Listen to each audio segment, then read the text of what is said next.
Good evening, believers. How are you doing? This is Love Coach Dasha coming to you live for the Healing Hour Live. Come on in here, join me for the live. I am so excited to be here tonight to talk to you all about getting on the healing path after infidelity. You are going through the trauma of being cheated on. You've been cheated on by somebody that you love, somebody that you want to be with, but they're an idiot and they have hurt you. And I know that everybody keeps telling you that the best way to go forward is to leave them behind, but you don't want to do that. You love your person, and you are perfectly right and within your rights to love your person. So I'm going to teach you how to get past the infidelity, how to travel on down the healing path, get to a better place between the two of you. All right. So come on in here if you're watching now, or if you're watching on the replay. Make sure you give me lots of likes, get lots of love. Tell me that you are here. Hey there, Keith. I see you over there on Instagram. Hey. All right. I want you to come on and join me. All right. Let me tell people. All right. Everybody know that I'm going live. Fabulous. All right. All right. Looks like everything is set up correctly. Okay. Open that. So join me. Let me know that you're here. Say hi. Give me some love. Give me some likes. Come on, go to it. There we go. All right. I can see myself. Wonderful. Lovely. Hey there, Angela. You be first here, girl. You be the first person to say something. Hey, girl. How you doing? You be on it. All right. I'm expecting Paula right behind you. Oh, let me turn the sound down on that. Turn that off.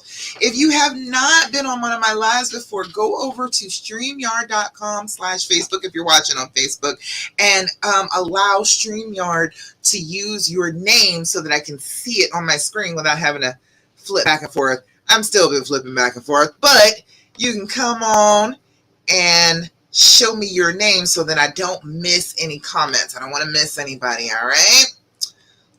Right, fabulous. Hey, Ebony. Ebony's here. Good evening. Glad you're here. All right, see. Let me see. One more place. Going live. Or am live. There we go. All right, fantastic. We're going to do what we always do here today. We're going to walk through some things that you can do on your own that will start to help you heal from this trauma.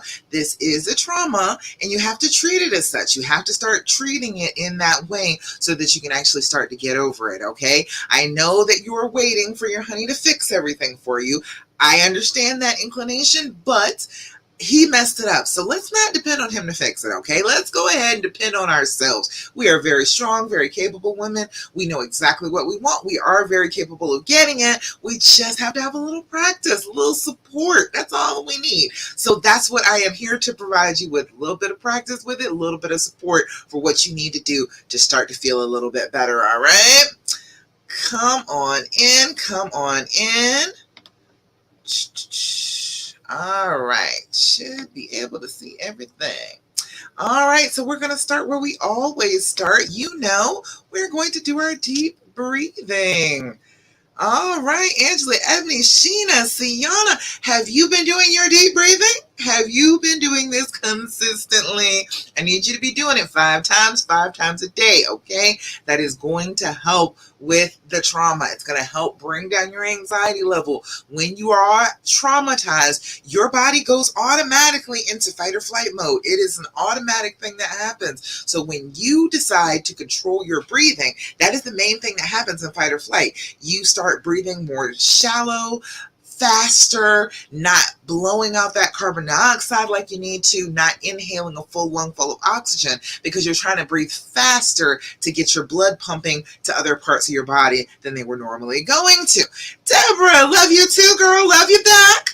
So we've got to take over our breathing, okay? We've got to control it so that we can tell that brain, hey, calm down. I am in control here. I am safe. We do not need to fight. We do not need to run. We are okay. All right, so we need to start doing that. Practice your deep breathing 5 times a day. We do 4, 7, 8 together. It does not matter what pattern that you use. It does not matter at all. It is the act of counting and using a different part of your brain than the part of your brain that's freaking out. You override that part of your brain when you start to count, when you start to actually focus on just getting your breath into your body, letting your breath back out of your body. So you got to focus on that. You got to be doing that on a regular basis. It's going to help you, I promise. All right, so we're going to do 4, 7, 8. We're going to blow out. We're going to breathe in for a count of 4, hold that breath for a count of 7, and then we're going to blow out like we're blowing out an entire cake full of candles for a count of 8. If you smoke, if you've never done this before, you may have a little trouble the first couple of times. By the 3rd time, you should have it, all right? So we're going to do our deep breathing together, and I'll count for you today. What we're going to do first is blow out. Make the noise. In through your nose. 2, 3, 4. Hold it. 2, 3, 4, 5, 6, 7. Blow out. 2, 3, 4, 5, 6, 7, 8. Again, inhale. 2, 3, 4. Hold it. 2, 3, 4, 5, 6, 7. Blow out. 2, 3, 4, 5, 6, 7, 8. Last time. Inhale. 2, 3, 4. Hold it. 2, 3, 4, 5, 6, 7. Blow out. 2, 3, 4, 5, 6, 7, and 8. Beautiful. How do you feel when you do your deep breathing? How are you feeling? I'm squeaky. My sinuses are acting up, so I'm a little squeaky talking. Sorry about that, but I'm still here with you. Feeling good. It's just, drainage or whatever. All right. How do you feel when you do your deep breathing? Do you feel a little calmer? Feel a little bit more centered? Feel a little sleepy? Feel a little energized? It can do all of those things for you. We just got to do it. We got to practice it so that it's like second nature. We're doing this on a regular basis, okay? All right. The second thing, of course, that always goes down, we are doing our journaling. Have you been doing your journaling too? Have you been sitting down and taking about 5 minutes in the morning, 5 minutes in the evening to just write down your feelings, get in touch with them. Think about how your day is going to go. Think about the triggers. Think about the good things that have happened. Have you been doing that on a regular basis? It is important. It is one of those things that is always in the treatment for anxiety and for trauma. Journaling, getting that stuff out of your head and down onto the paper. There is something about, as they said in Hamilton, connecting that pin to your brain that gets it out of there, makes it so that you're not constantly thinking the same thought over and over and over again. All right. I am DJ Q. Hey there. I see you over there on Instagram. Hello. We are doing the Healing Hour Live. We are on the healing path after infidelity. All my ladies over here on Facebook, everybody that's watching on YouTube, thank you so much for being here. I appreciate you. All right, so we've got to be doing that journaling. 3 things for your journal. You need your date, you need your time, you need your level of anxiety, okay? You need to be writing down your date and time just so you have the data, okay? You are scientists once you break this book open. You can look into the book and be able to tell all sorts of things about your trauma, about how you're feeling, about how, the last week has gone, about what is working and what is not by looking in your journal. And that's why you need to have your dates and times. You'll have your dates and times, and it will tell you if you particularly have a bad time on Monday. If you always have issues at 7 p.m., you will know that because it will be recorded in your journal. All right. And your level of anxiety, 0 to 10. 0 is no anxiety whatsoever. You are wonderful. All is right with the world. 10 is I want to rip my hair out, tear my clothes off, run screaming down the street naked. That is where you are if you are a 10. It is a loss of control. You don't have control over yourself anymore. You are screaming, you are hollering, you have lost it. You are not writing in your journal if you were at a 10. I can pretty much promise that you're going to be so freaked out, flipping out so hard that you're not going to be sitting down writing in your journal, okay? So, chances are you're about a 9 if you think that you're a 10. All right. So that's comforting to know, right? It's only going to be as high as a 10. That number scale puts a fence around the feelings. The feelings cannot get any bigger than a 10. It cannot be a 20. It cannot be 100. It can only be a 10. All right, that will keep you focused on, okay, it can only be this big, then I can handle that big. If I lose control for a few minutes, okay, I lost control for a few minutes. I'm going to bring it back down. I'm going to be a 9 again. I'm going to be an 8 again. All right. So we need to be doing that journaling. All right, let's see what you had to say about that. Deborah, you said you feel a little silly. What, doing the deep breathing? Girl, don't feel silly doing the deep breathing. You need that. You need oxygen. You always need oxygen. All right, that is guaranteed to make you feel better. I was a nurse for 20 years. I promise you, oxygen helps all sorts of pain. Deep breathing, letting out that excess carbon dioxide, because when you have excess carbon dioxide built up in your lungs, there's a trigger in your brain that knows that that is wrong and will start to freak out with you. So you've got the freak out from the trauma, and then you've got the freak out from your body freaking out because your oxygen level is so low and your carbon dioxide level is so high. So don't feel silly about doing it. Just practice it. Do it over and over and over again. It is very centering. It will bring you back to yourself. All right. Let's see. Randy said some days the pen has been too heavy to pick up, just feels too overwhelming. But the times I do feel better. Exactly. And on those days that the pen feels too heavy to pick up, okay, pick it up anyway and just say that. Just say that. You don't have to say anything more than that. The pen feels heavy today. That's all you have to do, because that will give you a reference point. You will remember, okay, this was a moment that I was having a hard time. But then you'll look at the next entry, and that will be a few lines. That will be extra lines in your journal. You'll be like, hey, I must have felt better because the pen was super heavy this day, but the next day I was able to write it. So you'll still be giving yourself just that little marker to tell yourself, okay, I was feeling really bad. I must be feeling a little bit better because I'm able to write a little bit more. All right. Even if it's just a big old X on the page, even if it's just an X, I'm like, I can't, that's all I can write. I cannot barely lift this pen. I was just going to make 2 lines on the page. That is good enough. It is just a reminder that this was a hard time. All right. Hey, Alicia, how you doing, girl? Glad you're here. Let's see, Dominique. Dominique said, I need to get better with consistently writing in my journal. It really does help. It is very helpful. And I'm not asking you for like journaling for hours. I'm not asking for that. I am just saying like 5 minutes. 5 minutes in the morning when you get up, 5 minutes in the evening before you lay down.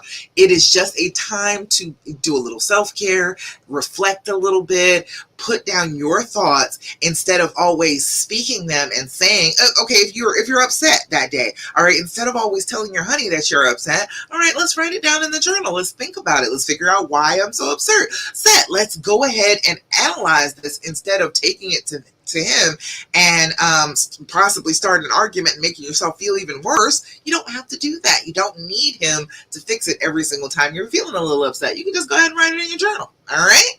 Fantastic. All right, see, let me refresh here and make sure I'm not missing anybody. So glad that all of you are here. Everybody that has made it onto the live, give me some likes. Give me some love. Let me know that you're here. If you're watching on the replay, of course, #replay. I am glad that you are all with me. And it is Thirsty Thursday. And I love a Thirsty Thursday. My Thirsty Thursday is all about telling good stuff that happens. I'm thirsty to hear that information. I want to be able to raise a glass to you for the wonderful things that are going on in your life. We need to celebrate those things. That is another thing that you can do all by yourself that is going to help you be grateful for everything you can possibly be grateful for. You are, yes, in the middle of a trauma, and trauma will try and make you feel like nothing else happens good in your life. That is a lie. Your brain is telling you a lie when it tells you that. You have awesome things that are going on in your life, and you need to recognize them in order to see the next awesome thing that is going to happen in your life. If you are only focused on the terrible thing that has happened to you, you're not going to have happiness, okay? You're not going to have joy. It requires you to be grateful for something every single day. So that's why I do Thirsty Thursday. I want to hear the good news. I want to celebrate with you. So let me see what we got for Thirsty Thursday. We got good stuff. All right, Aliska did a great video in the group telling us how far she has come. And she said this, she said, we had a really good weekend. And for the first time in 18 months, I felt happy to be falling asleep next to him. That was awesome. I know it was, Aliska, to be able to relax and finally feel like, okay, this is my person. I am comforted by you. I am happy to be in the same space as you. It's so lovely to be able to sleep with you. I am thrilled that you got to do that this weekend, and keep it up, okay, Aliska? Things went right that time. Do it again and do it over again, and make sure that you're good and comfortable so that you can go back to being with your honey every night, okay? Fantastic. I love to hear good news. All right, let's see. Angela, I know you're here, Angela. Hey, Angela had the good news of getting fired. Sometimes that is the best news you can possibly get. I don't know what it is. Sometimes you just be free once you have been fired. I got fired for no reason at all, just because I wasn't going to take crap from somebody who was my age and didn't know us half as much as I did. But okay, fine. I got fired for no reason too. It freed me up to do this. That was the kick in the pants. Like, okay, if you're going to be a love coach, go ahead and do it now, because that's your dream and you're already unemployed, so you might as well go for it. So Angela said, so my husband and I both got terminated, me, Tuesday, and him yesterday, with no explanation. The mayor got mad because I told another employee the truth about something our mayor did, which was public information, and she found out we were going to help her opponent in the campaign, so she fired us both. Makes sense. But it was a blessing in disguise. He already has another job, and we have a couple of businesses we own. We are working together today on one of our businesses. Oh, fun times together. And I haven't given thought to the cheating at all for the last 2 days. Everybody, isn't that going to be great when you don't have to think about it, when you don't think about the cheating at all for 2 days? All right, wouldn't that be wonderful? And she said, so all is good. I may or may not go back to work. I was just working to get out of the house. I feel you on that, Angela. I am so glad that it all worked out for you, that your honey is back to work. You're feeling good, all right? I love every bit of that.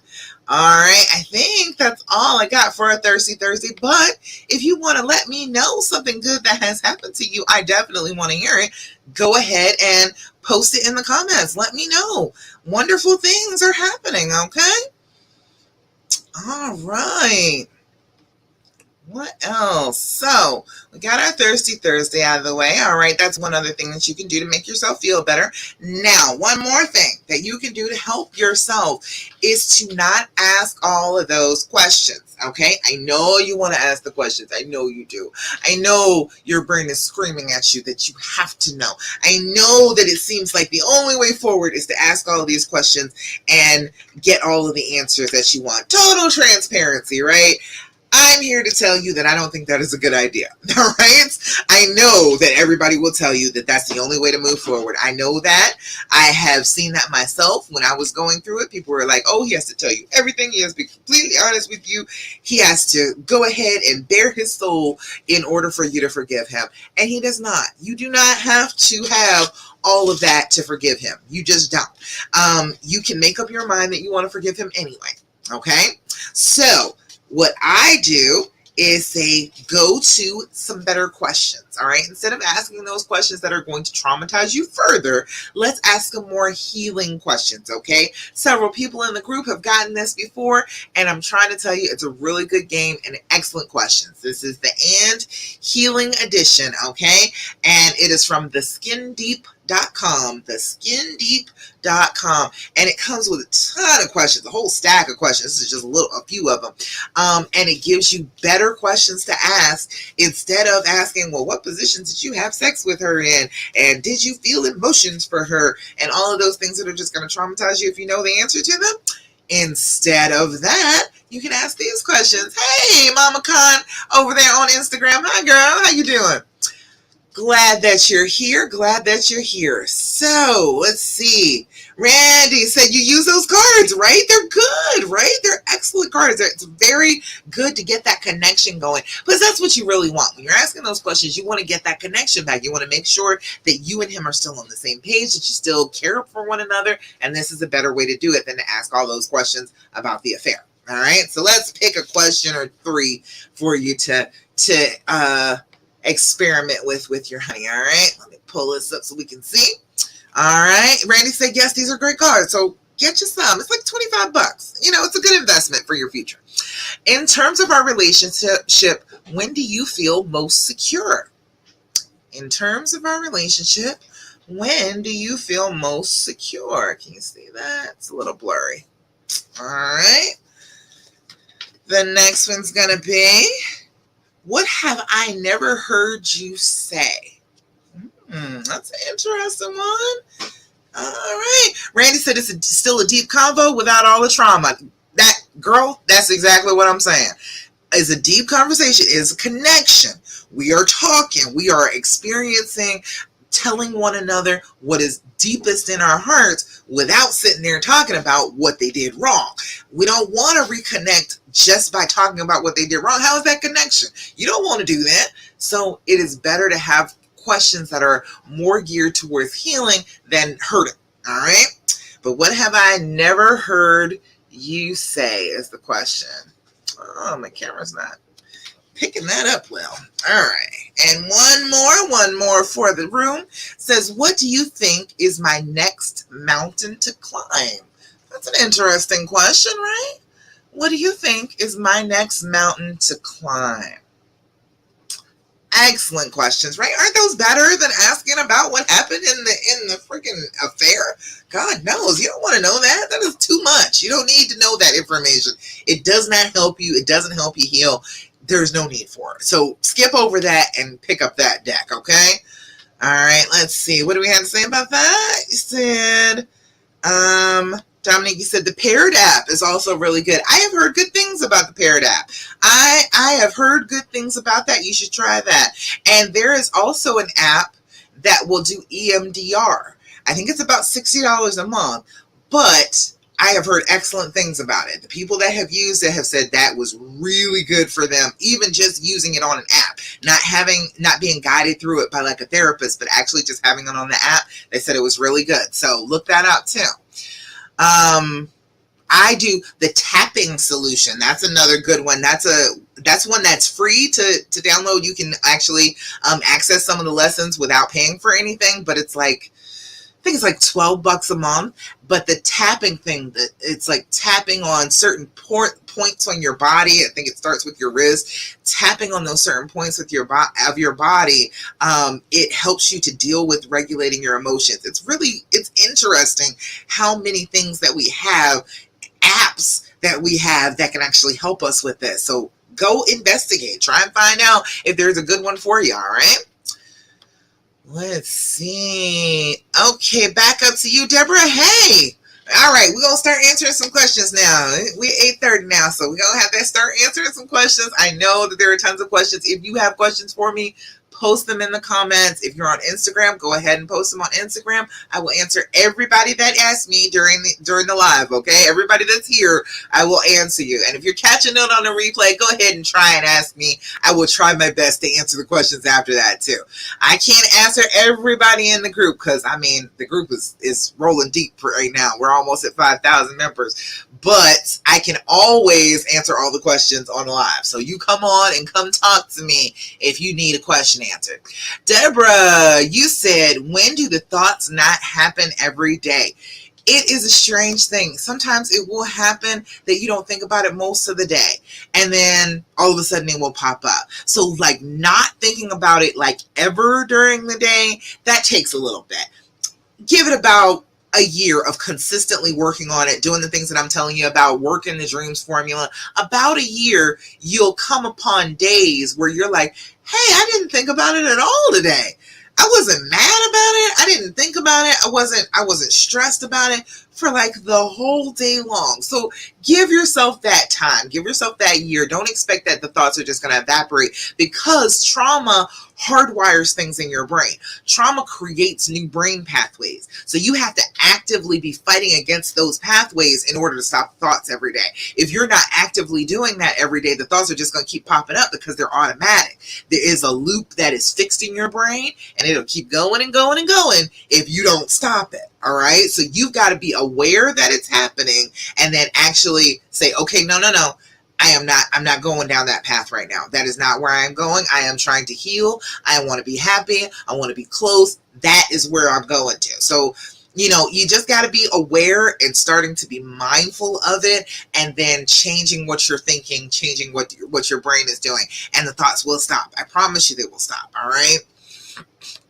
The only reason I think about it as much as I do, it's about 15, it's almost 15 years later for me. The only reason I think about it so much is because I talk to you all. But there's no pain. There is absolutely no pain in my chest. It used to be right here. It used to be right in the center of my chest. It made it feel like I could barely breathe. It felt like my heart was just going to like break free from my rib cage. And that's gone. It was like it got smaller and smaller and smaller, taking up less and less space. And I think the forgiveness, like filling up my heart with the forgiveness and the understanding and the compassion and the love and the openness, made that space smaller and smaller and smaller. All right. Hey there. Oh, we got Jerome over there. Mama Khan, I see you too. I got you. I'm going to answer your question too. Let's see. Let me go to yours next. All right. Mama Khan over here said, is healing the same for a couple with sex addiction as it is with a couple with an AP? A lot of it is. Yes, a lot of it is very much the same thing. Because a lot of the things that people do when they have an affair partner is the same things that they would be doing if they had a sex addiction.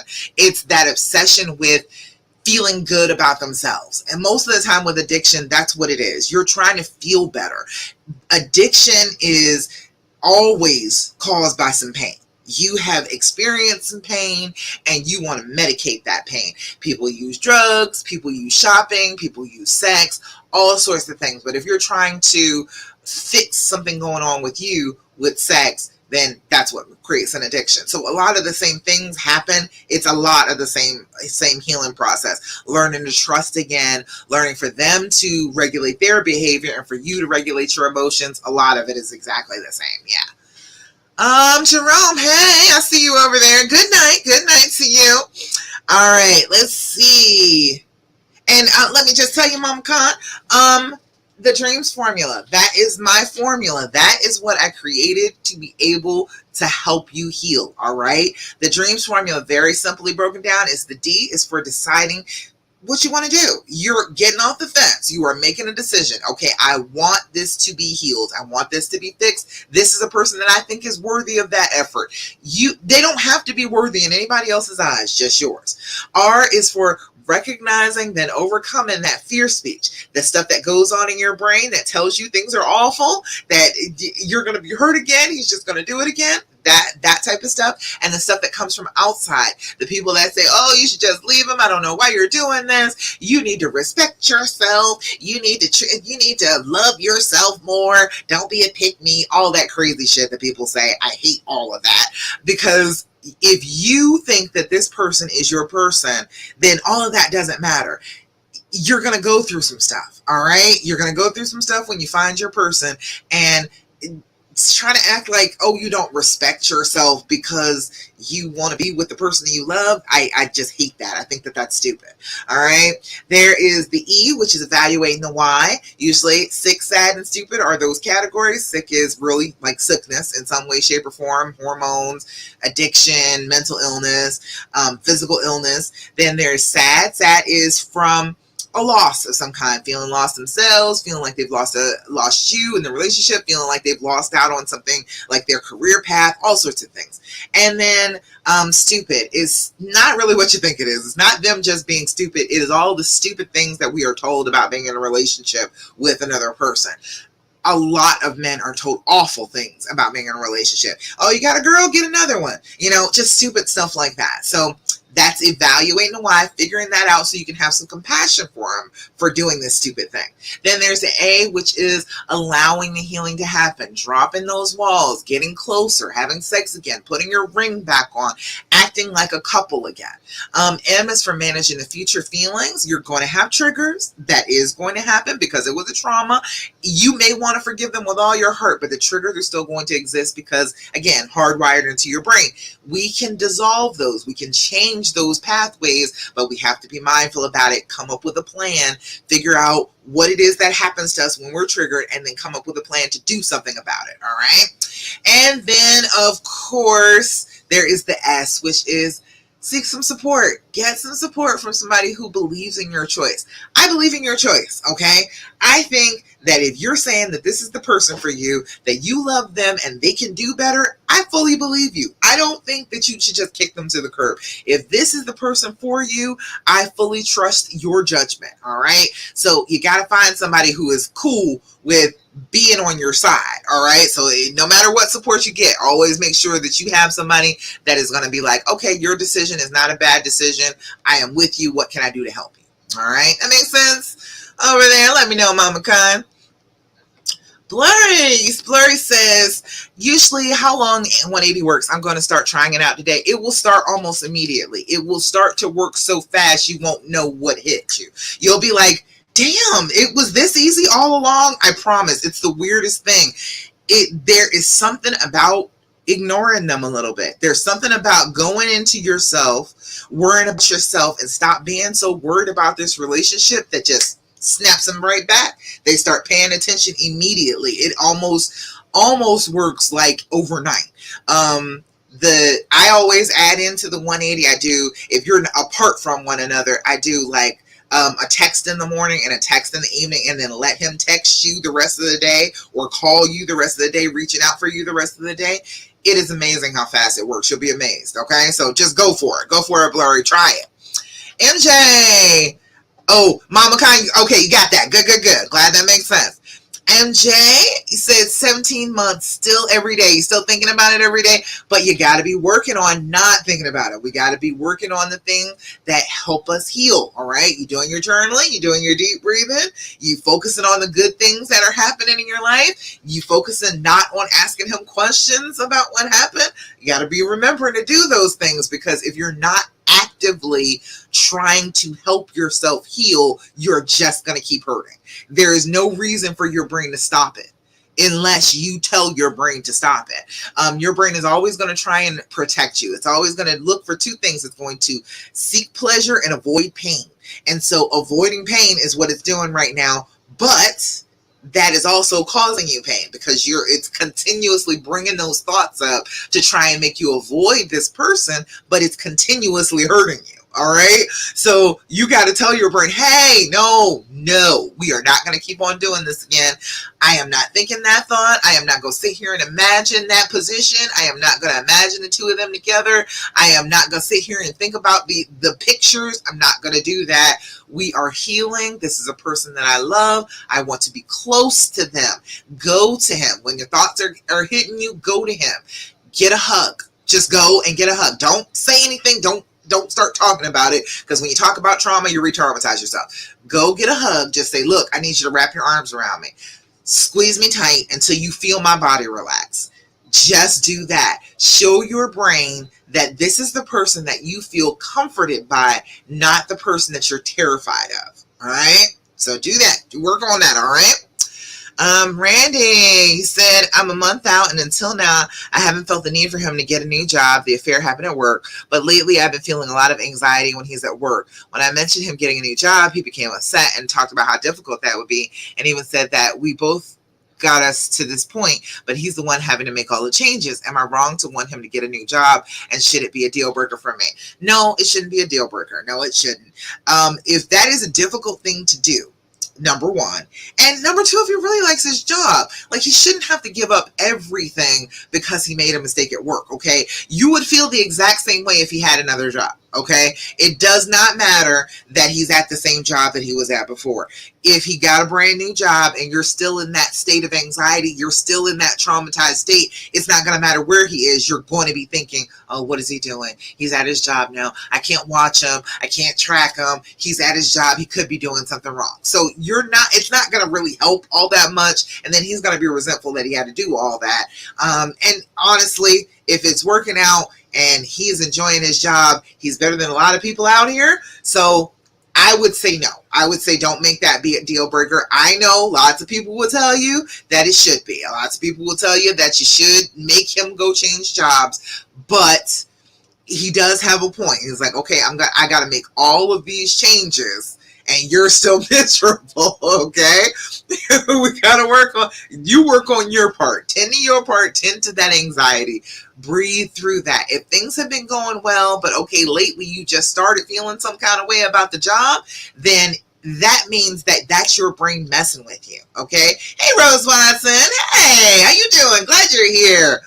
But yeah, Randy, if you give into what your anxiety is telling you, what happens is your anxiety is like, I won, ha, let me think of something else. And then it'll be like, okay, now you're going to be anxious when he leaves the house. So then it'll just feed into that cycle. You got to stop that cycle. You got to pull out of that and not respond to the fear like that. That's part of the fear speech thing, is recognizing that as fear, because that's all it is, and not giving into what it wants. When you give into what the fear wants, the fear is like, oh, I won. She's weak. I can make her do whatever I like. And then it's going to cause you to do things that are not healthy for the relationship, because a person who is fearful in a relationship is not doing healthy things in a relationship. Okay.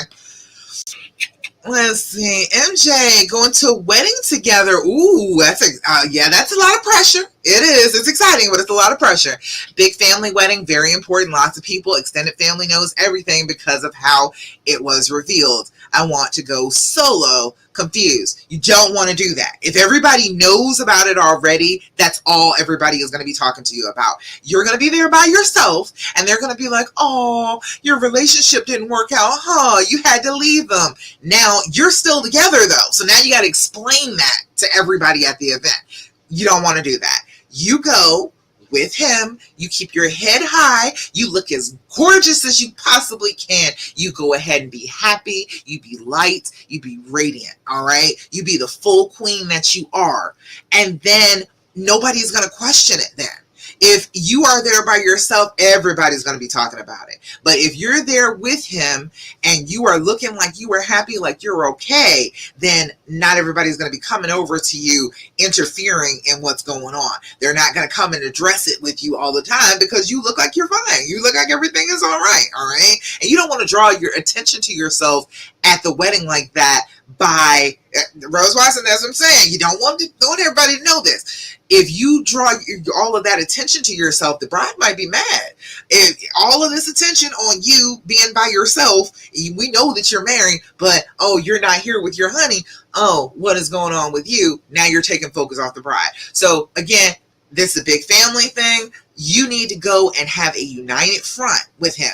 You have already decided what you're doing. You're staying. You're working this out. So you need to present that to the world. That's part of allowing the healing to happen. Going places together, acting like that united front, and showing people that, yeah, we went through some shit. Okay, yeah, now we're all right. We're okay. Don't worry about us. We okay over here. We're tending to ourselves. We're eating. We're drinking at this wedding. We're having a good time. All right? Does that make sense to you, MJ? I don't want you running out here being by yourself, and then every cousin, every aunt is going to be yanking in your ear about what happened to your relationship. People trying to hook you up. It's too much. You don't want to go through that. Right? Dominique, she said that it really works. The 180, almost scary how fast things have turned around. It is like that. It is the strangest thing. They respond to it very well. When you're constantly trying to get closer, they start to lean back. They're like, okay, you're in my space. Calm down. But when you lean back, you just relax and be the queen that you are. You take care of yourself. You think about your needs. You pay attention to the things that you want to do instead of being so worried about him and being so worried about this relationship.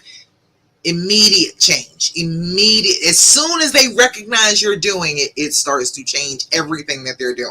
Even before I knew the 180 was a thing, I was instructing women to do the exact same thing. I was like, ignore him. Back off of him. Go do things that are making your life feel better. All right. And I'm trying to tell you, every single one of those things, except not saying that you love them. If you love them, say you love them. I feel like that is anybody on this planet. If you love them, say you love them, because you never know what will happen. You never know if you'll have another chance again. So if you really do love somebody, say that you love them. But don't be chasing behind them. Oh, I love you so much. Are you going to love me? Tell me you love me. No, it's not like that. If you want to say you love them, just say you love them, because that's where you feel. That's what you're feeling. If you're fishing for an I love you, then it's not genuine. You look a little suspect. You're manipulative at that point. So that's the only one. That's the only thing on the 180 that I'm like, no, that's probably not a good idea to do. But everything else, every other bit of it, do it. All right. Let's see. Angela said to Randy, 3.5 months out and I get anxiety about him getting a job. We both just want to be together all the time, and up till now we have been able to do that. When we find new jobs, we won't be able to see and talk to each other every day, and that gives me anxiety. Oh, y'all is just all over each other. We're not looking too hard for new jobs right now. Thankfully, we own a couple side businesses. We have money to put up, so we can wait to get jobs, and hopefully the anxiety goes away by the time we do go back to work elsewhere. It will probably still be there a bit, Angela, but you're aware of it, and being aware of it and trying to work on it ahead of time is going to help you. It's going to help a ton with, okay, look, I know he's got to go to work. All right. We spend a ton of time together. We love being together, but he's got to work too. I can trust him on that. So you just be actively thinking about deciding that you want to trust him on that. All right. And Jay said, thank you, makes sense. Good. Glad that makes sense to you. Fabulous. All right. Let me see. I got other questions. If you're here with me live, give me questions. Tell me what you want to know. We are walking down the healing path today. We are not staying stuck anymore. Okay. We're not doing it. We're not going to stay on the fence any longer. As I said before, and somebody laughed at me, we're not going to stay on the fence and get blisters on our butts. We're not going to get splinters there. We are going to go ahead and jump on off this fence and head in the direction of healing, okay? Mama Khan said, if he's doing all the right things, should you still do the 180? I feel it may be counterproductive. Yes, the 180 is when he's not doing the right stuff. When he's still seeing that other person, when he's still all in limerence and he's all, oh, I feel so strongly for her. When he's all like that, yeah, that's the time to do it. If he's doing all the right things, you just work on your healing. You just work towards that healing, all right? Let's see, Rose Watson said, what's the best part of staying together that we would never expect? Oh, that's good stuff. The best part of staying together is that eventually he's going to look at you and he's going to say the thing, all right? He is going to look at you, and with all of his, like, sincerity, you're going to feel it, because right now you can't feel it. Right now you're in pain, and there is this bubble around you, and you can't quite get there. But there is going to be a day where you're pretty healed up, and he's going to look at you and say, I never should have hurt you this way. I will never do such a thing to you again. I am so grateful that you decided that I was worthy of this, that I was worthy of your love, that you wanted to love me anyway. I know I was wrong.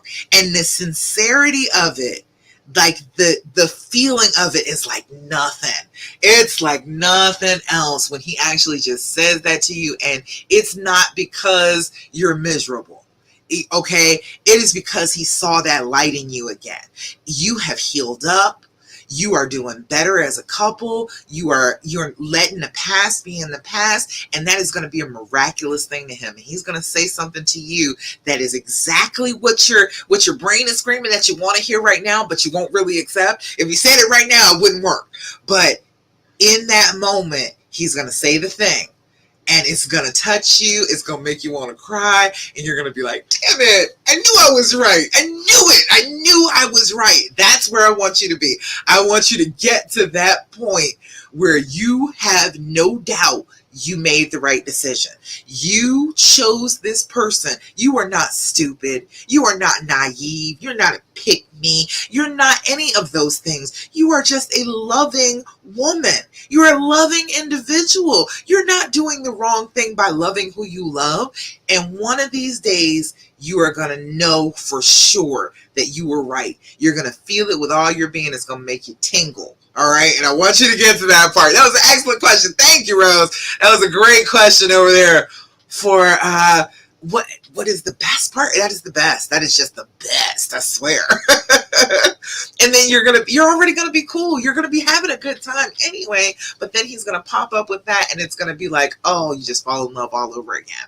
And another part is just getting to fall in love all over again. People think that being in love lasts forever. As a matter of fact, somebody asked about that. I'm gonna answer that question in a second. But people think being in love lasts forever, and it doesn't. You can't stay in that state forever. All right, we're going to talk a little bit about that. And somebody's got a question that definitely involves that. I'm going to talk about that in just a second. Thank you. You're welcome. You're welcome. Yes, that's what I'm saying. It's such a good thing. It's so good. Rose Lambs and coaching. That's what you're here for? Exactly. Excellent question. Excellent question. All right. Let's see. Okay, who was it that was asking about in love? Oh, Lourdes was asking about that. All right, Lourdes said, I'm in a long-term relationship, or long-distance relationship, sorry. A few days ago, he told me he might not be in love with me anymore. Says he still loves me, but the distance has made it different. We've been long distance for 2 years now and no end date yet. Do we stand a chance? How do we cope with being in love with someone who isn't sure if they are in love with me? Okay. See, that's the thing. He did say that there is a difference, and there is a distinct difference. In love is a chemical thing. In love is hormones. In love is your brain producing serotonin and dopamine. You're just going, all right? Chemically, it is almost the same thing as being high on cocaine, all right? That feeling does not last forever. It does not. I am sorry.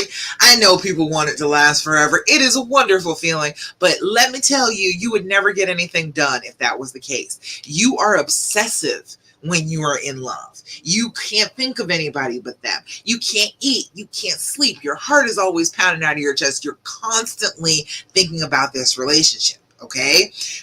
That's not healthy. You can't stay like that forever. It doesn't work. Your body needs you to eat, okay? Your body needs you to sleep and rest and not be thinking about them all night. You would never get anything productive done ever again if you always felt in love. So that is not something that lasts forever. And men, I think, have been taught really messed up.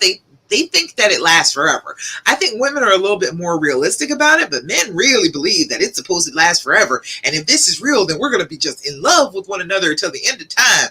That is not so. Okay, that's some Hallmark Channel, Lifetime movie type stuff. That is not reality, okay?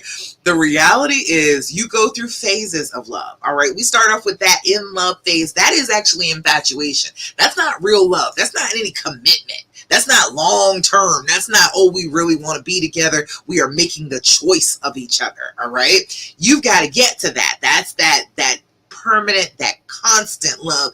That is what the real love is. That's the stuff that later on is going to make you feel all warm and fuzzy. That falling in love thing, it's great. It sweeps over you sometimes, and it will do it again.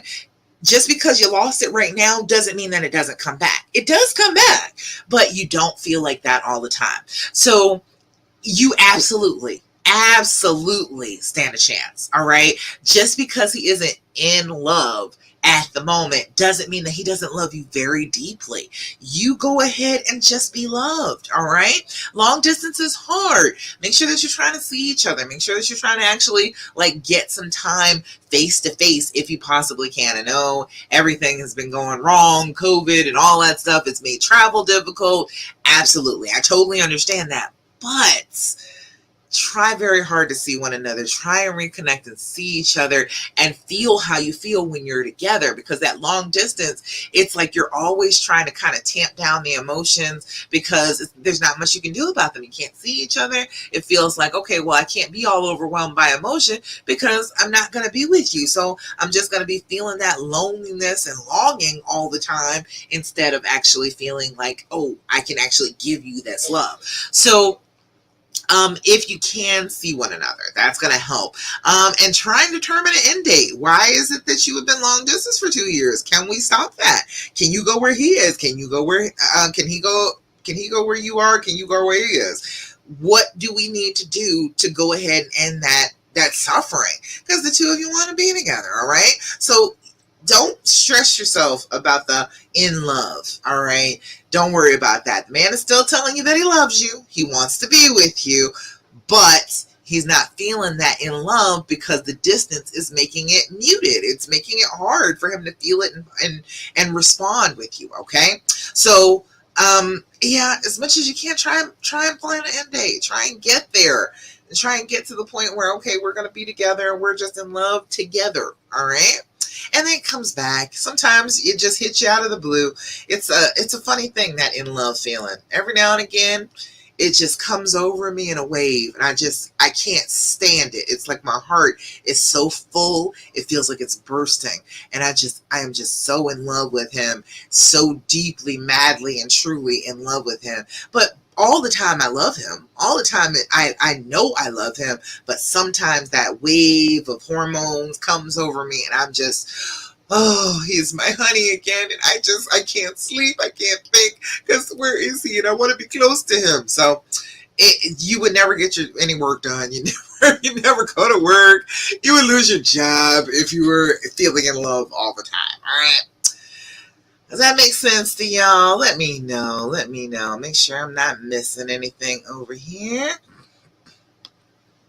All right. Let's see. More questions. All right. Blurry, you said, how do we deal when he doesn't feel remorseful and continue cheating and lying outside? I have 3 young kids with me. All right. Are you feeling like he's not remorseful because he's still cheating? Because those are 2 separate things. I know that they seem to be linked. I know that's what it feels like. But if you're saying that he's not remorseful because he's still cheating, that's not necessarily the way it goes. He may feel all types of remorseful, but he may still feel like he needs this for some reason. What's his reason? Do you know what his reason is? One of those that I gave you, sick, sad, or stupid. Some kind of illness in some way, shape, or form, some kind of loss that he's experienced, or his history, what people have told him about love and told him about relationships. Tell me about that. You let me know what is it that you think is his reason.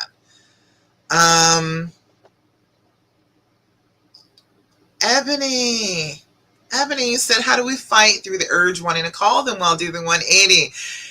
Remembering how well it works if you don't. That's how you fight that off. It does not work well if you're calling all the time. The 180 is redirecting your attention towards you. All right? It's not redirecting it towards him. That hasn't worked. You calling him all the time, did that work? No, it didn't work. Did not give you what you needed. Give me the laugh. You know what I'm talking about. That didn't work. So, okay, remember, the 180 is about focusing my attention, taking that attention that I want to beam out to him. No, I'm going to beam that on to me, and focusing on getting your emotions regulated, getting yourself under control. And that's part of it, is not calling all the time. We get a little desperate. We start calling for no reason.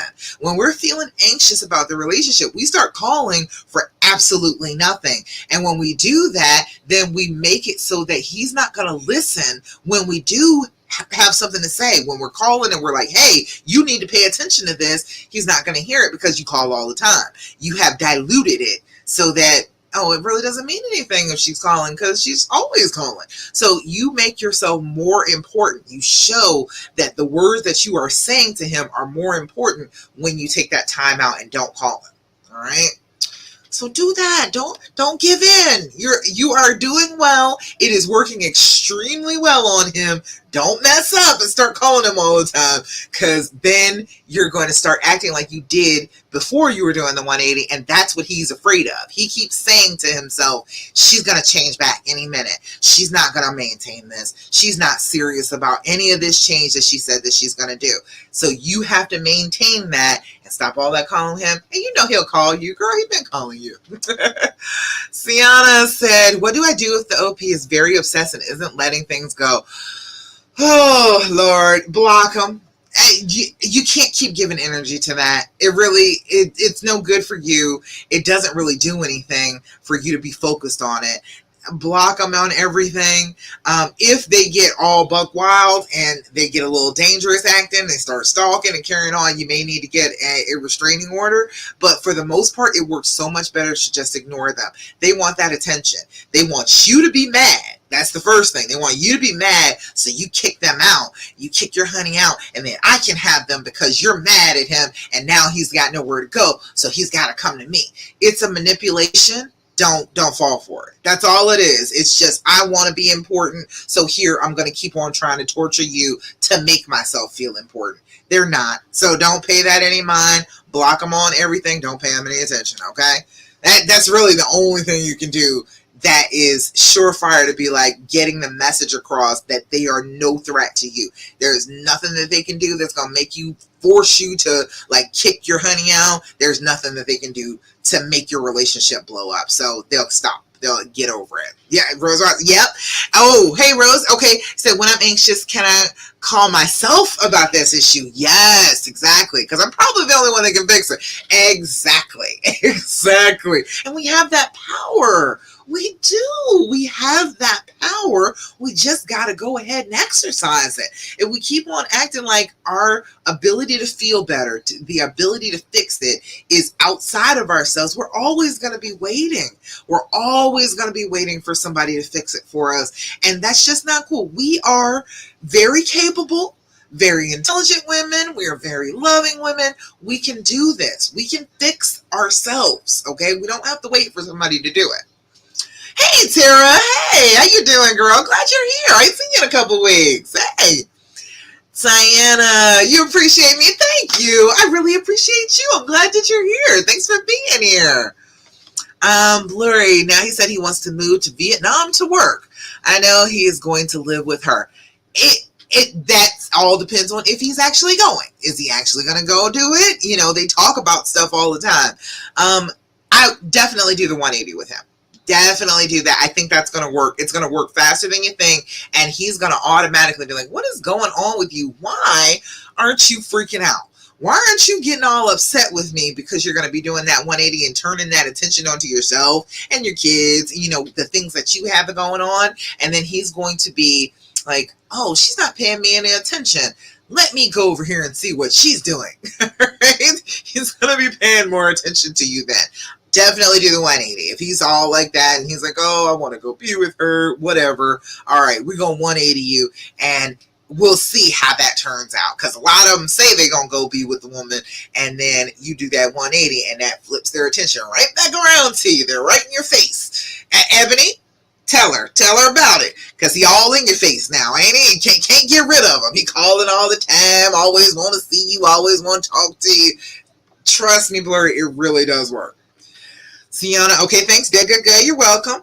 Tara, you're saying you're having trouble with the triggers. Oh, those tricky triggers, girl. I'm trying to tell you, they are a beast some of the time. What is it in particular that you are having trouble with? What's the trigger that's going on? And do you have a plan for it? That's important. Triggers. Just a quick overview of triggers. Triggers are things that happen that don't have to have anything to do with what happened. They don't even have to be connected. It's a weird thing that trauma will do to you, but it will remind you of the trauma. It will bring you back mentally to that point. And so a lot of them are very sensory. Things you hear and touch and see and smell and taste will bring you back to those things. So what we need to do is figure out how we feel when we have a trigger. That's the very first thing. Your body will register that trigger before your conscious mind catches up and says, hey, I'm triggered. Okay, so you need to be monitoring your body. Where do you feel it? Anywhere in you when you're triggered. All right. A lot of people feel it right here. Feel like it's clawing up your throat, like it's clenching and you can't breathe. It's choking your words. Feels like it's right here. You can't swallow. You can't breathe really well. It's down here. Your stomach is actually right here. It's higher than most people think it is. This is your stomach. Down here is your intestines. But up here in your stomach will start to gurgle and start to act all weird because that anxiety creates a stoppage in your digestive tract. It will be your stomach, your intestines will be bubbling. You'll feel like, oh, there's a stone in there. All sorts of things can happen. It can be down to your toes. You clench your toes. People do that. Figure out where it is you feel it. Is it your jaw? You're clenching your jaw. Is your shoulders up to your ears? Where is it physically that it's going on in your body? Monitor that area so that when you start to feel that inkling of that feeling starting, you'll know, hey, I must have been triggered by something. I might have missed it. Let me rewind in my brain. Let me go sit down with my notebook and sit down with my journal and talk to myself about it. What happened that made me start feeling like this? Because you'll feel it in your body before you feel it in your head. Before you actually consciously understand it, your body will register it. So that's the first thing is figuring out where it happens in your body and then having a plan for it. If it's like, oh, the phone ringing. Okay, all right, you feel that in your chest. It's like, oh, his phone is ringing. Oh, is he talking to somebody? Is it her? Is he trying to hide his phone? What's going on with that? We need to breathe. We need to stop ourselves from all those thoughts flying through our heads. The first thing you always do is do your breathing if you're triggered. It's going to help get you back centered. It's going to tell your body that I don't need you to be in fight or flight mode. I am consciously aware that something is going on. I need my logical brain. I don't need my animal fight or flight brain to kick in. Okay, I don't need that right now. I need to be aware and awake and be doing the things that I need to do to feel better. All right. So just think about what it is that makes you feel better. What is it that the trigger is saying to you? Is it saying that you're not good enough? Is it saying that you're not pretty? Is it saying that you're not loved? What is the trigger trying to say to you? And then fix that thing. All right. Does that make sense to you? Sarah, let me know if you need more. You're bad overthinker. Yeah. Yes. The thinking will get to you. When you're sitting there overthinking, do your deep breathing. 4, 7, 8. Blow out. In for 4. Hold for 7. Blow out for 8. When you're doing that, it brings those thoughts back into focus instead of having them all over the place going a million miles a minute. All right. Mom Khan, hotels are a trigger. Yes, I can understand that. And my left breast, or I guess right in your heart. That's exactly what it is. It's right in here. It's your heart pumping faster. There is a reason for that. Did you know that? What happens is your body is reacting in a fight or flight mode. So you want to fight or you want to run. That's what your brain is telling your body to do. All right. So when that happens, normally your blood just goes around your body in a circuit. It just goes around where it's supposed to go, comes on back to your heart, comes back to your lungs. It's supposed to do that. But when you're anxious and you're in fight or flight mode, it actually shifts the volume of your blood to go to your arms and go to your legs because you can fight or you can run away real fast. So it is actually shifting the blood volume in your body. That's why your chest hurts. That's why your heart hurts. It is not heartbreak. It is your heart physically trying to pump that blood in a different direction than it was going in at first. Does that make sense to you, Mama Khan? It is a real physical thing that is happening to you. That's why the deep breathing helps, because you slow that down and you show your brain, I don't need it to go to my arms and my legs. Oh no, I need my heart, my internal organs to be working and well. I need that brain blood, okay? I need it to go up here. I don't need it to go to my hands and my feet, all right? So if you're doing that deep breathing, it reroutes it. It says, oh, okay, never mind. It's not an emergency. She doesn't need to fight. She doesn't need to run. It's fine. and then it slowly brings your blood back to the regular circuit instead of going to your arms and legs. It's so weird that there's an actual reason for it, right? But hopefully that makes you feel a little bit better. When you feel that, do your deep breathing. All right. Let's see. RC. Hey, RC. Hi, Coach. Is it okay to tell your husband in what way do you think you can move on with the infidelity? That doesn't help anything. You telling him how you're going to move on doesn't help you. You can tell him, sure, but if you're like, oh, well, here, you need to do this, you're taking all the power out of your hands to actually move on yourself. So it doesn't really help that much. You can ask for what you need in the moment. If you're like, hey, I need some reassurance. I need you to tell me I'm gorgeous today. And accept the compliment. If you tell him, look, I need you to tell me that, you need to go ahead and accept it from him. If you're saying, hey, I need a hug and a kiss. I need 20-second hug, 10-second kiss right now. Okay, you can ask him for that. But you have to be specific about an action that he can do, like in the moment, and not, oh, in the future, I want you to think about me when you are having these thoughts, and I want you to tell me all about. No. You can't do all that. That's too much. In the moment, if there's something that he can do, tell him. If it's just your thoughts going and you're anxious and you're stressed out and you're like, oh, for in the future, and I'm worried about something that could happen in the future, you don't need to worry about that. You don't need to tell him there's no need for that. It doesn't help you. Okay, Terry, you said that makes sense? Good. RC said, have I tried the 180? Yes, I did. What happened to your relationship when you did that? It worked fabulously. That's why I know it works. I'm not telling y'all anything I haven't done, okay? It worked chef's kiss, okay? It worked extremely well. As soon as I backed off, as soon as I decided to lean back and just be the queen and let him come to me, worked like a charm. I'm trying to tell you. It is a beautiful thing. It works. I don't know why their brains work like that. It's a weird thing because we get treated like that. If he leans back off us, we get worried. Well, maybe that's what it is. If he leaned back, then you get all worried, then you come to him. Okay? That's what it is. All right? But when you lean back, he gets all worried and he comes to you. All right, so it works. Good, RC. Definitely do it. I'm trying to tell you, it is very, very effective. Ebony, I'm telling you, very effective. It's so strange how fast it works. But you have to be real about it. You got to go ahead and really try and focus on yourself and not be so stressed out about the relationship and not focusing on that. Just focusing on yourself, focusing on good things that you can do for you, living your life. Okay, you gotta pay attention. All right.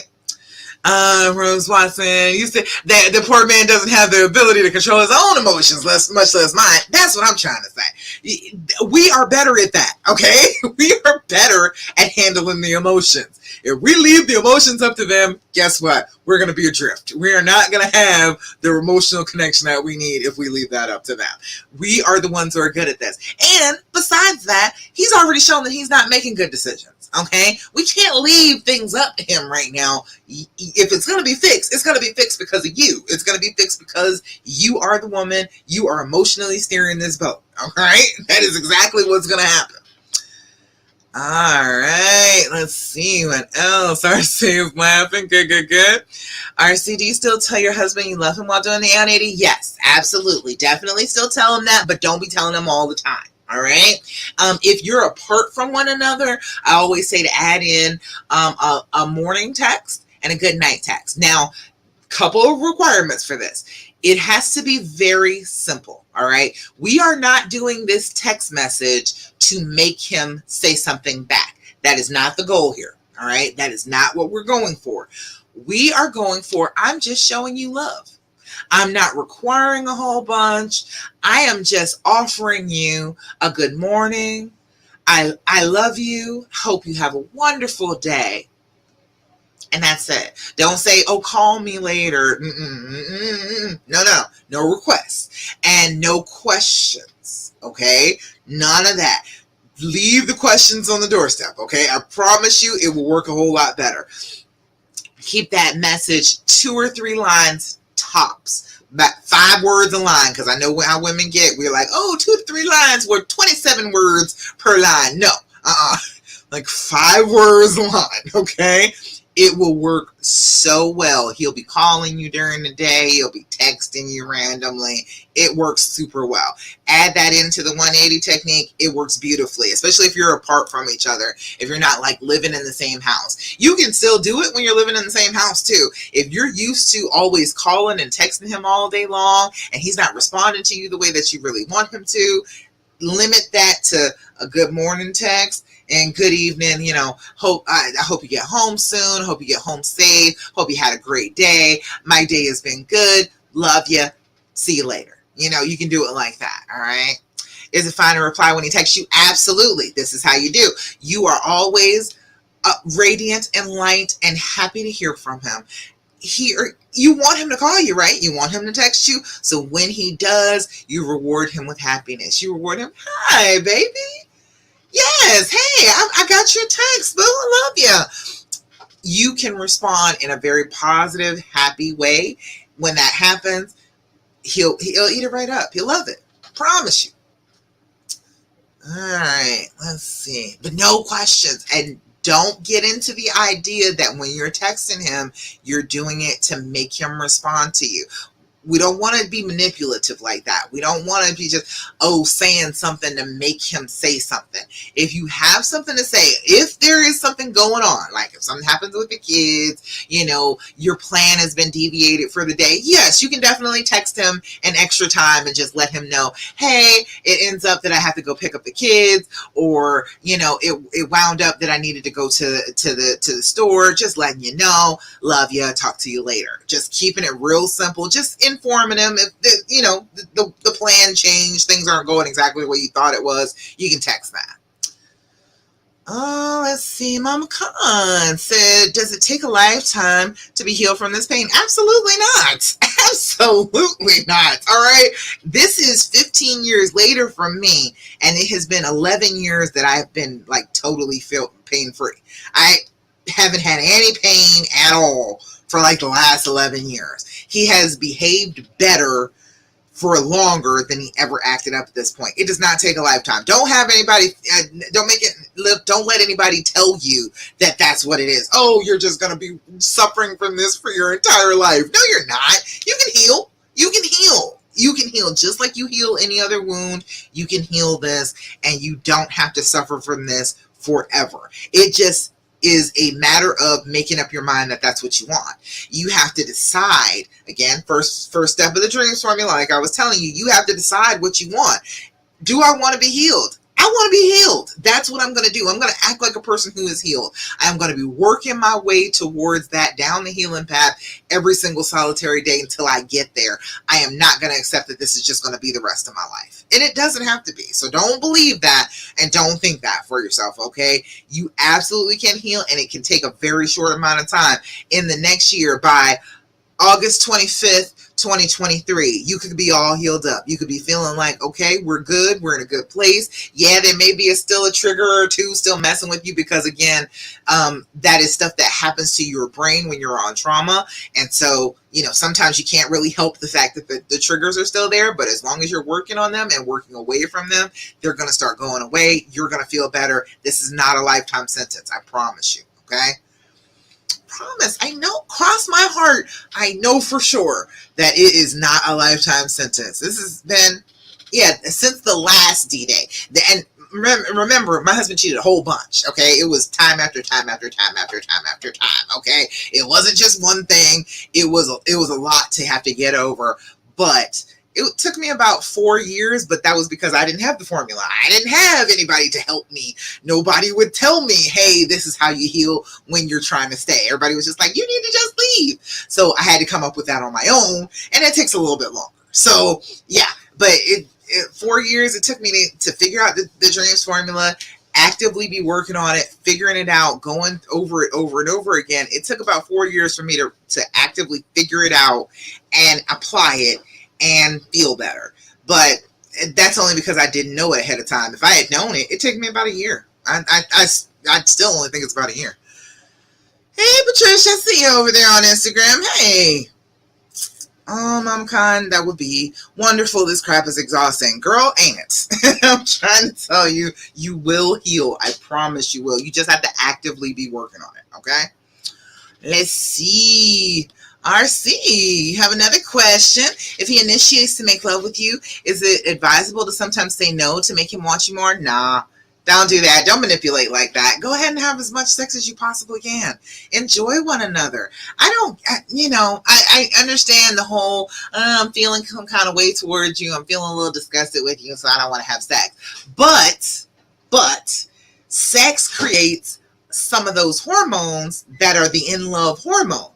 So if you have sex, you're activating your hormones. You're activating oxytocin, especially when you're with somebody that you love. If you are having sex with somebody that you love, it stimulates oxytocin in your brain and you want to feel closer to them. So give yourself that help. Like, go for it. Have lots of fun, active, enthusiastic sex and get those hormones working on your side. So then they're helping you against your brain. Your hormones are like, we're not going to be scared of this person. This is the person we like to have sex with. No, we want to be close. So it's going to help with that. So I'm always with that. I'm always with that. Lots of sex. Lots and lots of sex. All right. MJ, you said, what made my husband change? Me changing. It was me. It wasn't him. It was me. That's what it is. That's why I'm always telling you about what you can do, because you just have no idea how much you can change by just affecting your own changes in your life. You change and then you change the things around you. They cannot stay the same if you're not the same. It just doesn't work that way in nature. It is, you are affecting your immediate environment. So if you are changing, you are causing change in him, but you're not forcing change in him. You're influencing change in him. He's seeing you and he's like, damn, she is healing.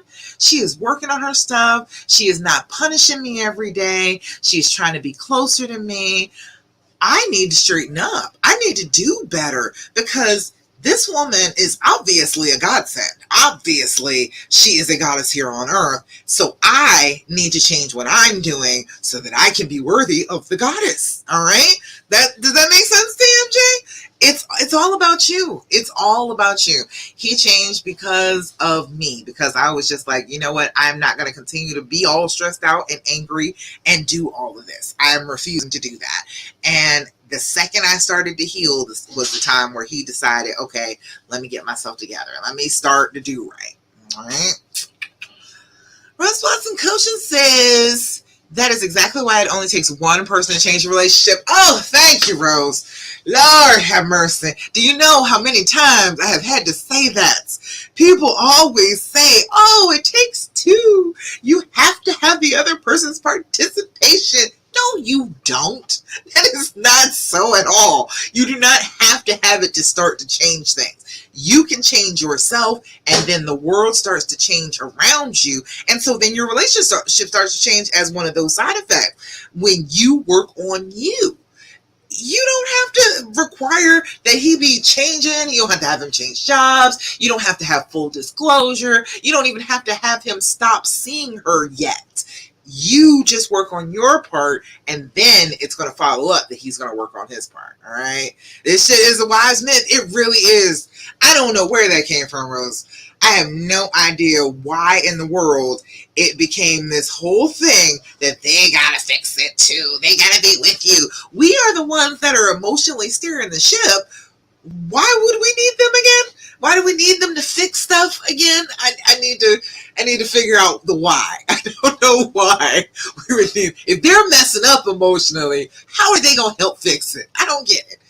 I'm trying to tell you, that's why I do this. That's why I tell you what you can do, because you have power that you're not exercising because you're waiting on him to try and help you. And it doesn't work that way.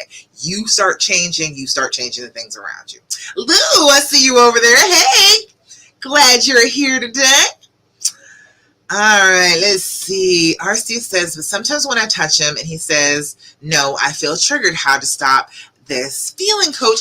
Well, the thing is, okay, are you required to have sex with him every time he asks? Is he just allowed to go ahead and touch you and say, okay, it's time, come on, let's do it? We both can say no. We both have rights. We both have bodily autonomy. It is okay for somebody to say no, that they're not interested in sex in the moment. That is all right. That is not a rejection. That is not saying that I don't ever want to have sex with you. That's not saying that I'm having sex with somebody else, and so that's why I don't feel like having sex with you. It's just the fact that they don't feel like it in the moment. Don't you have moments where you don't feel like it? I'm a recovering sex addict, so I don't have those. I don't have those moments where I'm like, no, I don't want to. I'm like, yes, let's do it. I'm all for it. Sex is awesome recreation for me. I think it's a great thing. But there are plenty of people in the world that's like, I'm not really feeling it right now. I don't feel like doing it right this second. And you just have to respect his bodily autonomy too. You don't want to be forced to have sex, just like you don't want to force him to have sex. We can stay and cuddle. We can have a little moment. We can just, all right, we're going to watch TV. We're going to watch a little Netflix. We're going to chill, have a couple drinks or something. We don't need to right this second. I'm not pressuring you. I'm not a rapist. I don't want to be having sex with somebody who is unwilling to have sex with me in the moment. It's just in the moment. It doesn't mean that it's going to last forever. The feeling that you think he doesn't like you and he likes the OW better. Yeah, I know that's what it tells you. Your brain tells you that. But everybody has the opportunity to say, I don't feel like having sex right now. That does not mean that they like them better. It doesn't mean that they don't want to be with you. It doesn't mean that they are not attracted to you. It doesn't mean any of that stuff. It just means that in the moment, they just didn't feel like having sex. And, let me point out for that, having sex and masturbation are different things. They are not the same thing. I know that a lot of women get triggered. Oh, he is masturbating. He is watching porn and he is jerking off. And why is he doing that? I give him plenty of sex. Why does he need to do that? He is doing that because he is taking care of his body. He is in touch with his body. He is having a little alone time, a little one-on-one time with his own body. We all have that right. We all have the right to be able to touch ourselves and not have to be forced into having sex right that minute. Lots of people just want to have an orgasm just to go to sleep. Okay? It's very effective. It'll put you right out. A lot of people just want to have an orgasm because they want to feel good. Get that surge of hormones going. It does not mean that they want to have foreplay and be worried about if the other person is getting theirs. They just want to have a little moment for themselves. So don't think that that means anything about your relationship. It's just masturbation. It is just them dealing with their own body, and we all have the right to touch our own bodies and use our own imaginations. All right? I see okay, all right, I read that. All right. Mama Khan, thank you so much, Coach. Gonna go snuggle with my hubby. Oh, good. I'm glad. Go cuddle up with your boo and just try and relax and be happy with one another. Allow that healing to happen. Allow yourself to be trusting. Allow yourself to be happy. It's okay to do that. You don't have to be miserable forever. This suffering part of this, what do they say? Pain is inevitable, but suffering is a choice. The suffering is coming from your imagination. The suffering is coming from the thoughts, the fear speech that is going on in your brain, the things that you're listening to that other people are saying to you that are stressing you out. That's where the suffering is coming from. It's not coming from the fact that they did this. It is coming from the fact that you are continuously thinking about it. You are stressing, okay? All right. Let's see. I had a couple more questions. Oh, just one. Okay, over here, Sheena.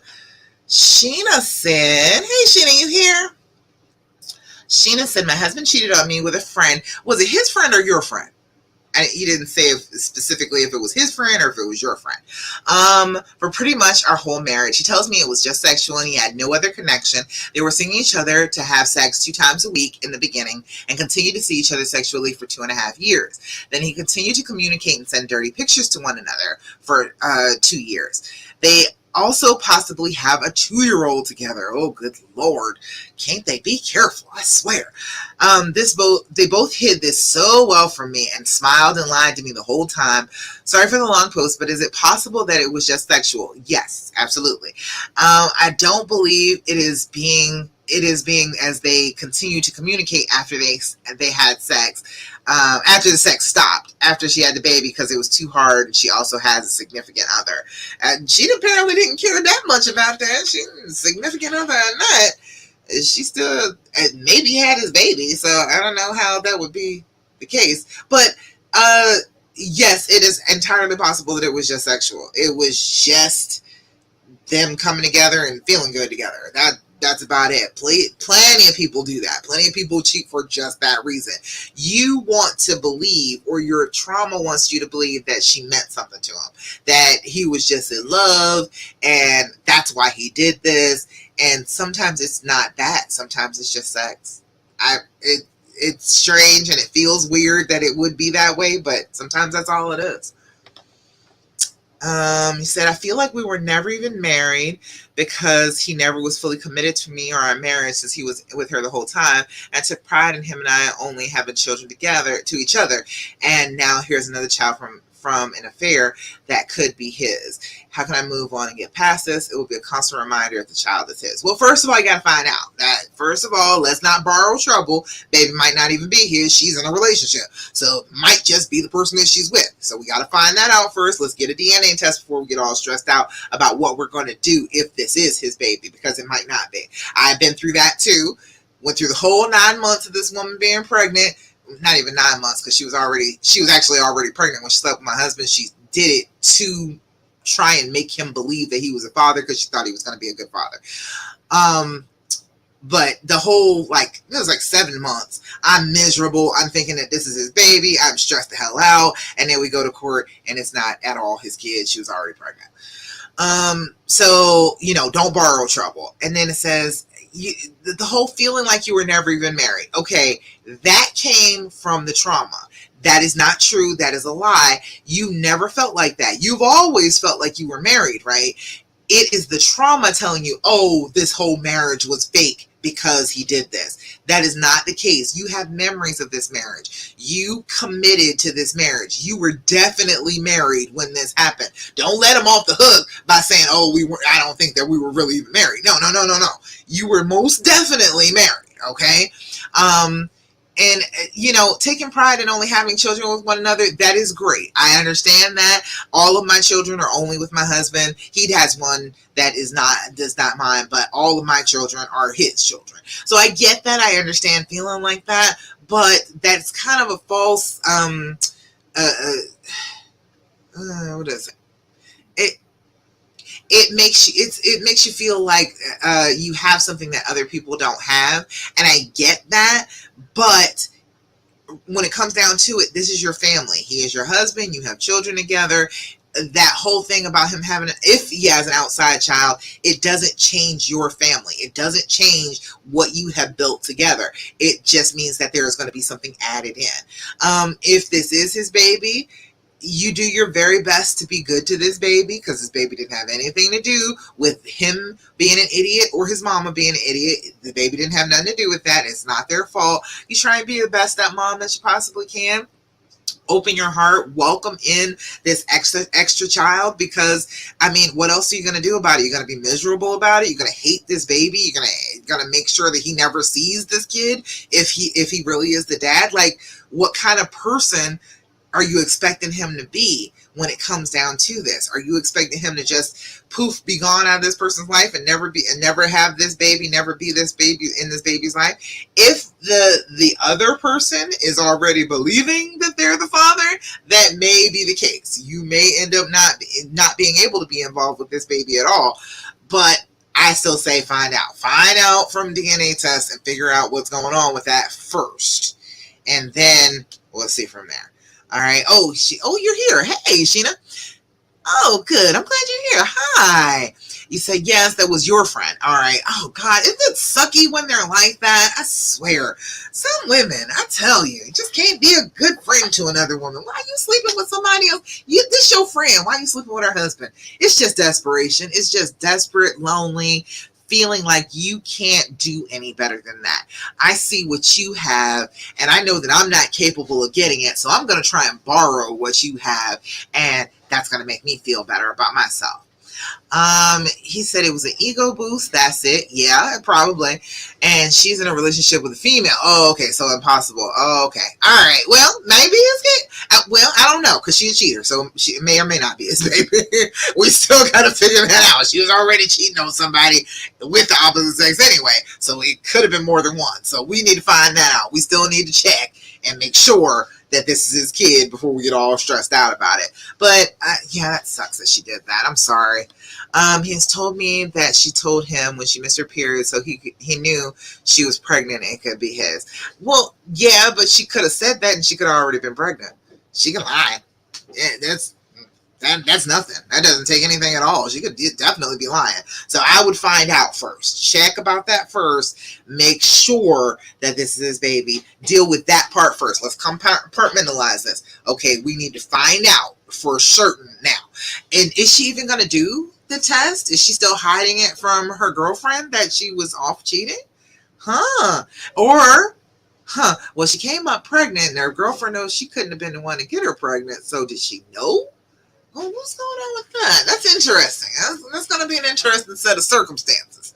Yes, it definitely could have been more than one because she gave him an STD. Exactly. See, that's what I'm saying. So she was sleeping with somebody else. She was most definitely sleeping with somebody else. So I wouldn't trust that, oh, yeah, that's automatically his baby. That doesn't mean that at all. Just because that was one of the guys she was sleeping with. She was sleeping with him and she was sleeping with her girlfriend. There's probably others. So, yeah, I would definitely get that test. I would definitely do that. That's a good question, Sheena. And I'm sorry. That sucks that she did that. I am so sorry for that. But it's just the fact that they feel like they just can't have. They're not available for a relationship. They feel like they're not good enough in some way, so they try and go borrow somebody else's man and feel like, oh, well, yeah, now I can borrow him and he can boost my ego and make me feel better about myself, but I know he really doesn't belong to me, so he's gonna leave me anyway, and that's what they're kind of setting themselves up for. It sucks, but I'm glad you know now. But yeah, definitely find out for sure. All right. It doesn't look like there's any other questions. Do you have any other questions for me? Let me know.